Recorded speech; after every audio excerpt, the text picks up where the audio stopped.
গতকালকে পশ্চিম থানার এবং রামনগর আউটপোস্টের যৌথ উদ্যোগে প্রায় 100 গ্রাম ব্রাউন সুগার আমরা উদ্ধার করতে সক্ষম হয়েছি। গোপন সূত্রে খবর ছিল যে এখানে একটা ড্রাগ হ্যান্ডওভার টেকেন ওভার হওয়ার চান্স আছে। সেই অনুযায়ী সেখানে পুলিশ সিভিল ড্রেসে এবং পোশাকে ছিল এবং সেই প্রোগ্রাম অনুযায়ী বরজলা টিআরটিসি অফিসের সামনে ও যখন ড্রাগসগুলি নিয়ে আসে তখন তাকে ধরা হয়। ধরার পর চেক করা হয়। চেক করার পর তার কাছে 9টি পাউচ পাওয়া যায়, যার প্রতিটিতে 9.99 গ্রামের মতো আছে, অর্থাৎ টোটাল প্রায় 100 গ্রামের মতো ব্রাউন সুগার আছে, যেগুলি বাজার মূল্য নট লেস দেন 8 লাখ।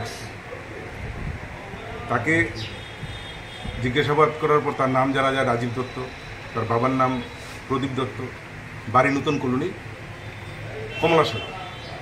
তো সে কীভাবে এই মালগুলি মানে এই ড্রাগসগুলি আনলো, কীভাবে কাকে হ্যান্ডওভার করলো, বাকি বিস্তারিত যেগুলি ছিল সেটা আমরা আজকে তাকে পুলিশ রিমান্ডে আনছি, এনে জিজ্ঞাসাবাদ করে তার থেকে বিস্তারিত আমরা নিয়ে নেব। ওইখানে কি সে একাই ছিল না অন্য? ওখানে একাই ছিল।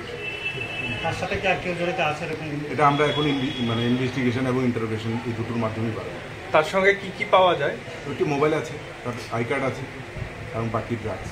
তো সেই ড্রাগসগুলি কীভাবে ক্যারি করতেছিল মানে